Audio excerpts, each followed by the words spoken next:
Autolite and its 98,000 dealers bring you Miss Agnes Moorehead in tonight's presentation of Suspense.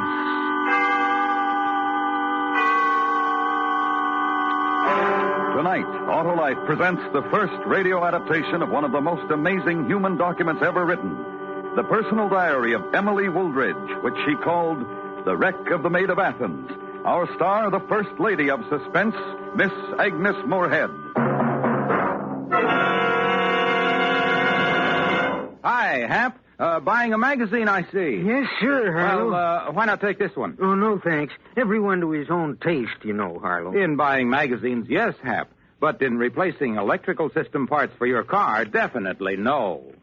Well, for example, many leading makes of our finest cars have Autolite electrical systems as original equipment, right? Right.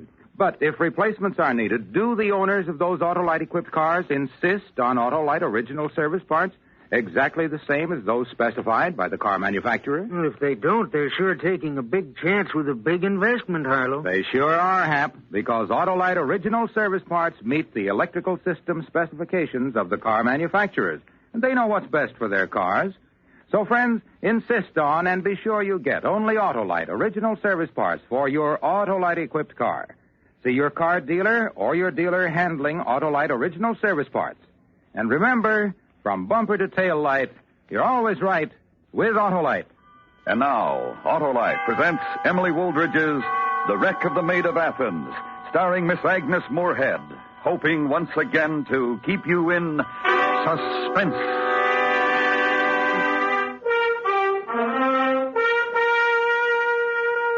"84 years ago tonight, there sailed from the port of London the brigantine Maid of Athens.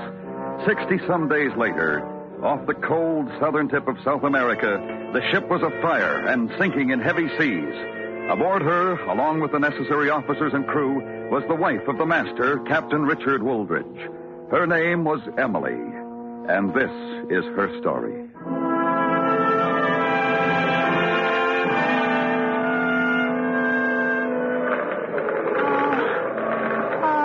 First mate overside, sir. He was trying to free the port lifeboats. We can't go after them. Those boats are jammed. We'll never use them. Very well. Tell the rest of the men to come here. We'll have to abandon ship as quickly as possible. Perhaps the most terrible thing of all was the fact that there wasn't room in the lifeboats for all the men. Always in my memory will live the picture of those who fought to live and who died so hopelessly in those cold seas.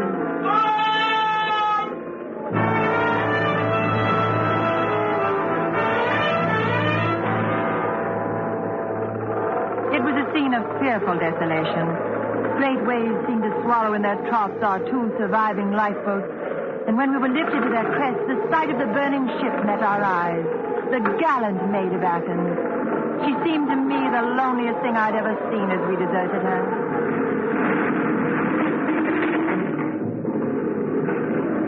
Looking the other way by the grace of Providence, we could see a low fringe of land on the horizon. My husband took this to be the island of San Carlo and perhaps our salvation.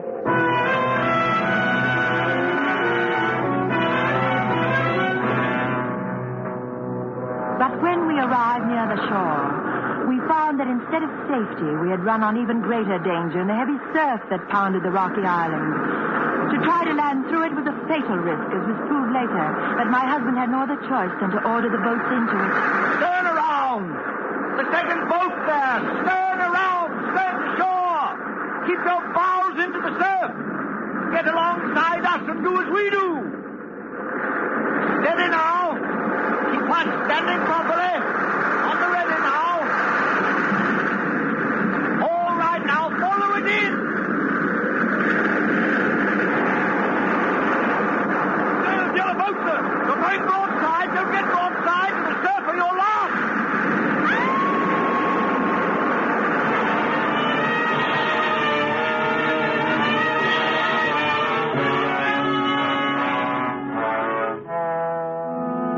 Except for the vision of a wave towering over us, high as a mountain and falling on us, I have no memory of coming ashore.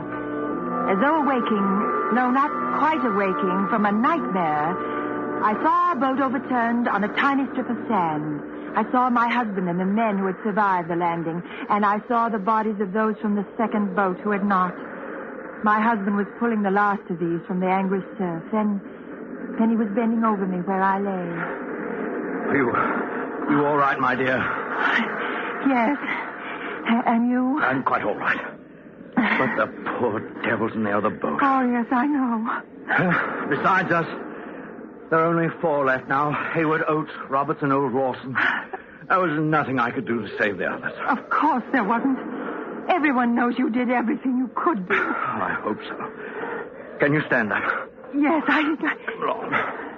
Oh, Dick, do the rest of us have a chance? A very good chance. Come along. We'll go further up the shore and build a shelter of some sort. It's a nasty cold wind. Hey, Captain! Yes, Lawson. He and the others have been talking. We'd like a word with you, if you don't mind. Oh, of course. What is it? We've lost a number of our chums, as you well know. Oh, I do know, Lawson. I'm terribly sorry. Not much good being sorry, is it? Not going to help any of the poor blokes, is it? Well, just what do you mean, Lawson? I feel our losses greatly, if not greater than you do. Now, what do you mean? The way we've been talking. Easy to say how sorry you are after the damage is done, but what we want to know is why wasn't something done to prevent it from happening? I don't think I quite understand you. Every precaution was taken in London. The cargo and the loading was well supervised. You all know that. Then why did the ship catch fire? I don't know. Nobody said nothing to us about a cargo that would catch fire. It was not a dangerous cargo, Hayward. Then why did it catch fire? I've told you I don't know. Under given circumstances, the most peaceful voyage can go wrong. What circumstances, Captain? It's only decent to place the blame when you've lost as many chums as we have. A fine lot they were. Now listen to me, men. Talk like this won't do any good. I'll admit we've had more than our share of bad luck. We'll say aye to that. But we 6 were spared. And if we are to survive, we've got to work together. It won't be any more than survival on this filthy island. We haven't got food stores for a week, and I'll wager it doesn't see a ship once a year. Well, we won't wait to be found by a ship. Now, the mainland of South America is a bit more than 300 miles west. I have the navigational instruments to get us there, if we can repair the boat. Oh, maybe it's not so bad as you thought it was, Lawson. It's bad enough. We'll have to be lucky to live to tell of it. It won't be easy, but it is possible. And I can't stress the importance of speed strongly enough. There are 2 reasons. One is scarcity of food. The other is more important. We're approaching the storm season in these latitudes. And when it arrives, the gales are almost constant. Aye. We're having our share of bad fortune. That's a fact. We shall be all right if we work quickly. If we can repair the boat in, say, 4 days and launch it without accident, I have every confidence that we'll be on our way to safety and home.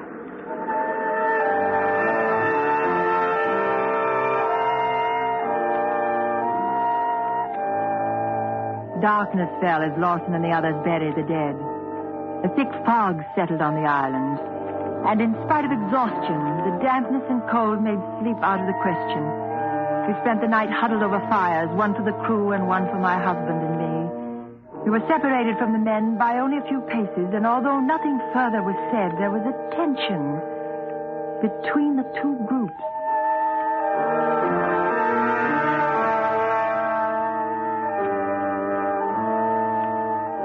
The next morning, my husband set the men to work on the boat where her planks had been battered on the rocks, and he set out to search the island, hoping to find a beach better suited to launching through the surf. No sooner had he disappeared than Lawson, a sullen, unpleasant man from the start of the voyage, walked toward me, and behind I could see the other men leaving their work to follow him. I trust you spent the night counting your blessings, Mrs. Wooldridge. Why, I'm thankful to be alive, as we all should be. Then did you give a thought to the poor boys, what went down? And then we buried? Of course. My husband told you men to repair the boat. Why aren't you doing it? We want you to hear what we have to say. Well, what do you want with me? What is it? The day you stepped aboard in London, I said there was going to be trouble.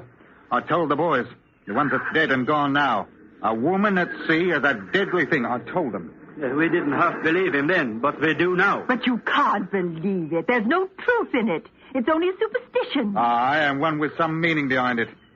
Do you know the history of the Maid of Athens? Yeah, well, I do. 42 voyages she had. 42, not a sea she hadn't crossed through fair weather and foul. And she never carried a woman until you came aboard. What do you say to that? Well, it doesn't mean anything. It does. We got more proof on our side than you have on yours. We saw the ship go down. It isn't proof. Listen to this. I've sailed for 32 years with good fortune all the way. That is, until this trip. How do you answer that? There is no answer. But then you admit that you're the cause of the trouble. I do not. You're acting like children. Children, you say?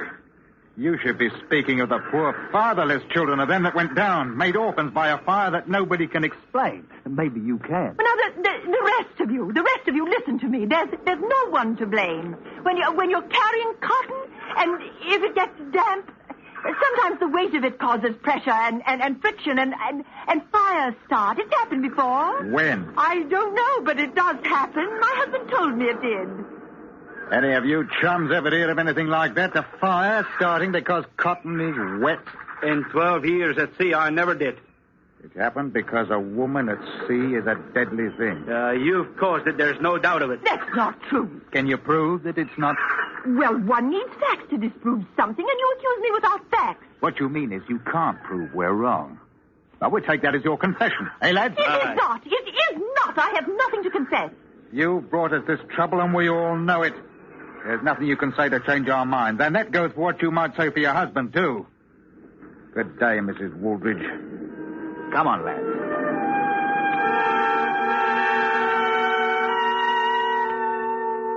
Quite obviously, there was an unspoken threat in their words. And although I hoped that I had maintained my composure in front of them, I was frightened. Considering the problems already weighing upon my husband, it was my play to keep this fear to myself. But when he returned, my will weakened, and I told him about it. My dear, you mustn't let it trouble you. As you told them, they are like children. What they think today will be forgotten tomorrow. But I can't forget their faces. They hated me. Oh, no. They only thought that they did. Well, they must have something to hate because of the situation we're in. Remember, before it was me they blamed? I suppose you're right. I suppose I'm silly to be frightened, but... Oh, please, Dick, don't leave me alone with them again. I hope I won't have to. But if I do, my dear, have courage and know that although they're simple in their logic, they are good seamen and are very important to us.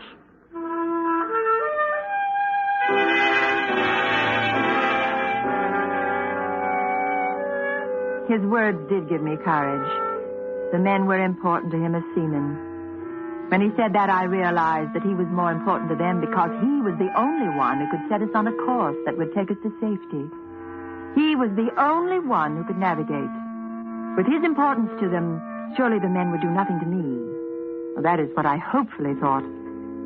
But I could not forget the expressions of hate on the faces of the four men as I stood before them.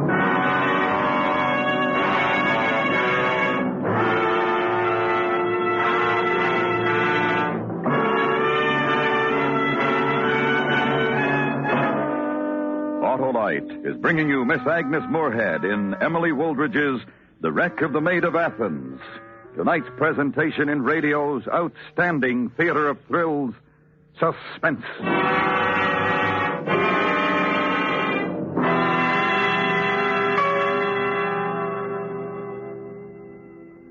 Say, Hap, if a reader asked for a sports magazine, would he let the man substitute detective stories? Well, of course not, Harlow. Yet many magazine readers will stand for substitute parts in the vital electrical system of their Autolite-equipped cars. But why, Harlow? Well, Hap, I guess it's because readers can easily see what's inside the cover of a magazine, but not what's under the hood of the car. Oh, but it's simple, Harlow. Just insist on Autolite original service parts for your Autolite-equipped car. And then you can't go wrong. Right you are, Hap. Autolite original service parts meet the exact specifications of leading car manufacturers who specify Autolite electrical systems as original equipment. That means they fit and work as a balanced team with the rest of the electrical system to give you the smoothest performance money can buy. You don't take substitutes in magazines, so why take them for your car? Yes, friends, be sure you get what's best for your Autolite-equipped car. See your car dealer or your dealer handling Autolite original service parts. And remember, from bumper to tail light, you're always right with Autolite.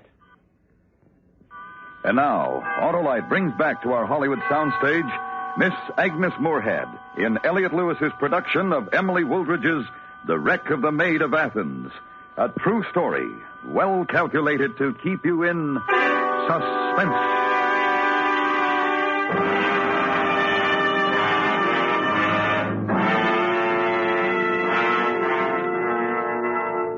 Thinking back to my meeting with Lawson and the men, it was impossible for me to understand how they could be so blind.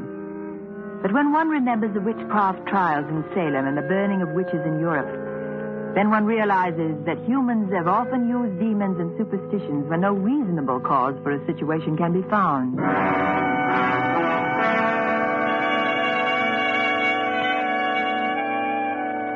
As the work on the boat continued, it became my responsibility to add to our meager larder. With some rough hooks fashioned by my husband and some stout cordage secured to the rocks, I fished. Although I checked these set lines often, even at night when sleep was impossible, the results were disappointing. I thought it possible that the attitudes of the men would soften toward me because of my efforts to better conditions, but there were no indications that this change was taking place, only dark, accusing looks. One, Hayward, the youngest of them, seemed less hateful than the others.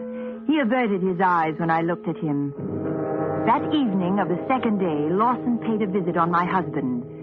A visit that made my fears all the more real. Top of the evening to you, Captain. Thank you, Lawson. Mrs. Woolridge. Good evening. Well, the top of the evening ain't worth anything on this rotten wet island. I hope you don't mind my coming, sir. Of course not, Lawson. What is it? Are you satisfied with the way the work is going, sir? Yes, I am more than satisfied. To be quite honest, considering the mood you men were in the day we arrived, I expected trouble. I'm thankful that there hasn't been any. A bit upset we were losing all those chums. But it's survival of the fittest, I suppose. When do you think we'll be ready to leave? I should say it would depend on the surf. Oh, the boat should be fit day after tomorrow. But if the surf is heavy, we won't be able to launch safely here, and we'll have to move to the other beach. That would take a day. The fourth day, then? Yes, I should say so, barring any trouble, that is. Yes, sir. Now, I wouldn't want you to think that I'm expecting anything bad to happen, sir. It was the boys that asked me to talk to you about this. About what? The way they feel, sir. Well, we're all in this together, everybody equal, taking the same chances. Yes, that's right. Going through that surf and trying to make the crossing to the mainland. Anything might happen to any one of us. Yes, that's true, too. Well, what the boys mean, sir, is that right now everybody's not quite equal. And that's because you're the only one who can keep us on course once we start. I suppose I am, yes. Yes. Well, now, I repeat, we aren't looking for anything bad to happen, but suppose it did. To you. Then where would the rest of us be? What with 300 miles of ocean to cross and none of us knowing how to keep us on a course? I see. You want me to teach you navigation? No. Emily. Not just me, sir. All of us. No, don't do it. What's come over you, my dear? Well, they're up to something. I don't know what's upset you, Mrs. Woolridge. We're thinking of you, too. The captain wouldn't want you to drift about until you died of thirst in case something happens to him. Right, sir? Well, that's quite right. But I'll tell you what upset Mrs. Woolridge. Perhaps we can straighten it out. You told her she was to blame for our misfortune merely because she was aboard. It's a ridiculous thing for you to say, and it frightened her. Well, some of the chums got to talking about it, and I got a bit excited. It wasn't the other men. It was you. I only said what they told me to, Mrs. Woolridge, and I'm sorry that I did.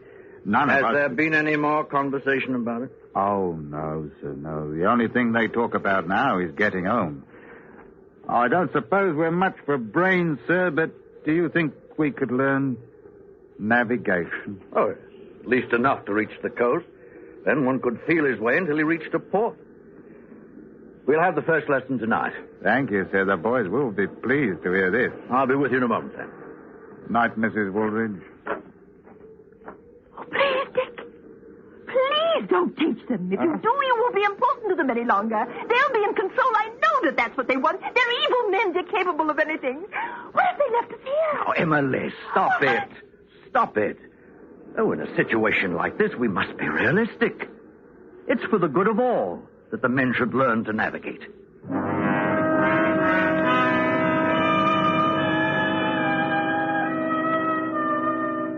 My husband returned an hour later, quite pleased with the spirit of the men and the progress they had made during their first lesson. I tried to match his confidence with my own, but the next day that became impossible. There was no mistaking the hate for me in the faces of the men when my husband was not present. But he had no chance to realize this because the expressions changed when he appeared. The men took on a rough good humor and an enthusiasm for their work and the future that completely beguiled him. At times I doubted my reason, but at others I was sure that I didn't imagine this purposeful change of attitude. Then during the afternoon, I was able to speak with Hayward, the one I hoped felt less strongly toward me. He was on his way to the spring that supplied our water when I was able to meet him alone. Mrs. Wooldridge, what are you doing here? I wanted to talk to you. I don't want to talk to you. I've got nothing to say. Why did Lawson lie to my husband and me? I don't know what you mean. He told us last night that you men didn't blame me for what happened. Well, we don't. That you realized how ridiculous the things were that you said to me the first day. That I was the cause... That's right. So then why do you hate me? Hate you? We don't, Mrs. Wooldridge. The expressions on your faces when my husband isn't there couldn't mean anything else. What is it? What are you thinking? You must be mistaken, Mrs. Wooldridge. All we talk about is getting home. That's what Lawson told you to say if you had to talk to me, isn't it? I don't know what you mean. He said the same thing last night in the same words. But he was lying, wasn't he, just like you are? You've got no reason to say that, Mrs. Wooldridge. I don't know what we'd want to lie about. About what your plans are. Plans? Why, they want to get home as quick as we can. Isn't that what you plan? You're lying to me. But, Mrs. Wooldridge, why should you say that? That's not what you're thinking. What are your plans? What I told you. To go home. You're lying to me. I can tell from your face. It's been a trying experience, Mrs. Wooldridge. Perhaps your mind is playing tricks. I don't know what else could upset you like this.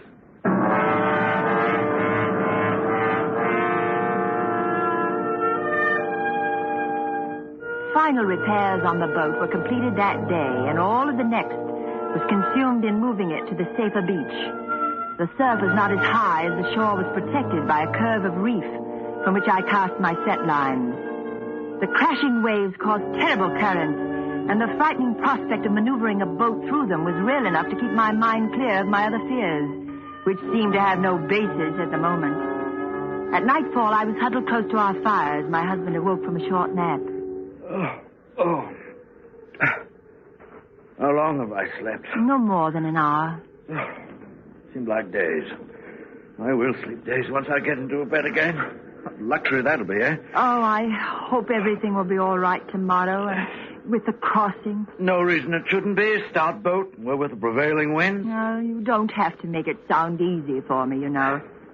Just tell me if there's a good chance of reaching safety. There's a very good chance, Emily. Oh. And I must say that I'm happy to see your mood improved. Morale will be most important when we're at sea. Well, I'll help the best I can. I know you will, my dear. Oh, Captain! Oh, Lawson, yes. What is it? I hope you don't mind the boys are a bit uneasy tonight. They asked me to come. Anything wrong?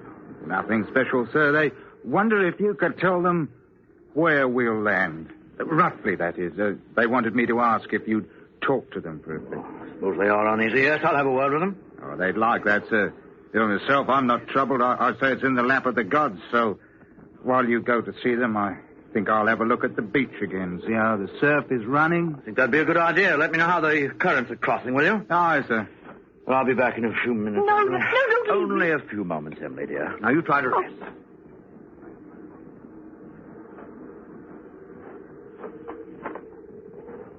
All right, Mrs. Wooldridge.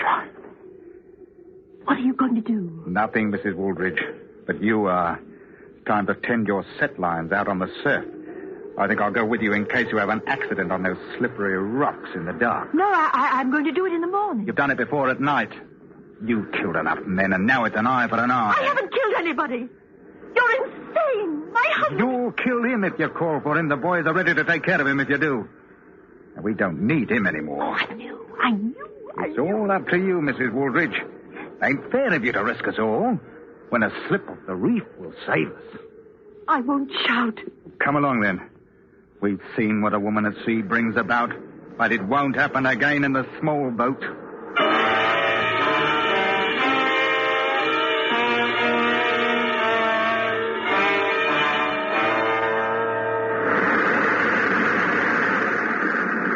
you have to do this? Won't you admit that you're wrong, that You've seen what happens, and what you see is proof. We'll talk no more about it. No, you can't do that!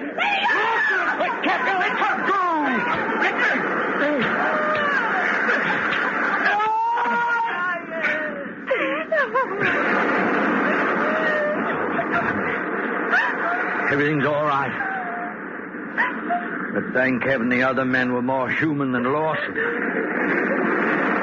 They let him lead them into the night, but they couldn't justify murder and told me what he planned to do.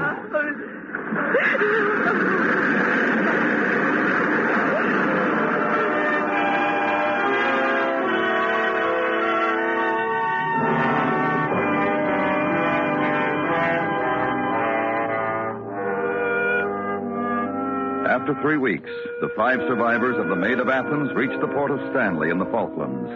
As Emily Wooldridge stated it in her chronicle, in time to hear of the death of Charles Dickens, a sorrowful landfall after all our trials.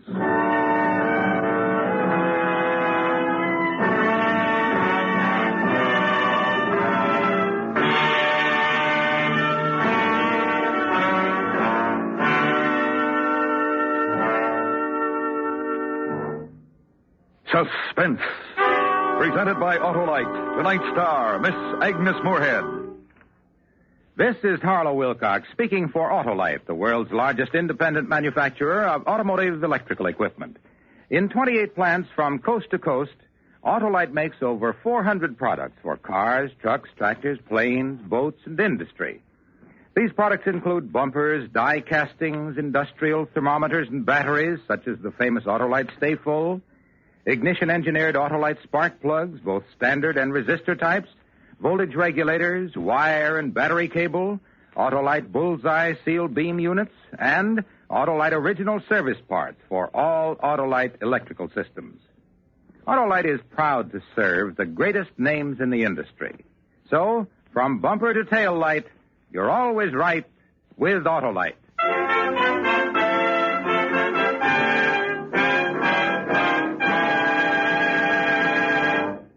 Next week, we bring to life one of the most famous detectives in literature as we dramatize E.C. Bentley's classic novel of deduction, Trent's Last Case. Our star, Mr. Ronald Coleman. That's next week on Suspense.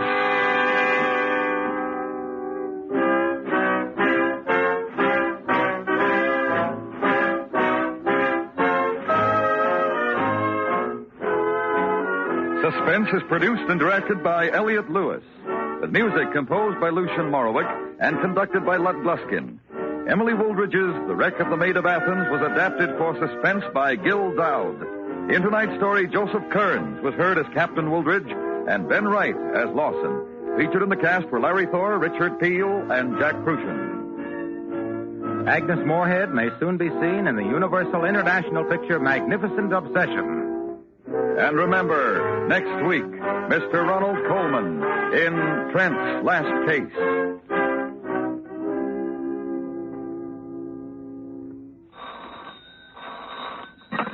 You can buy Autolite original service parts, Autolite standard or resistor type spark plugs, and Autolite Stay Full batteries at your neighborhood Autolite dealers.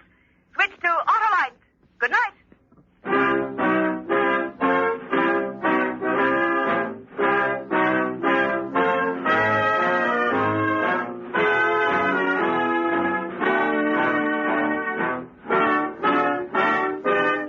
This is the CBS Radio Network.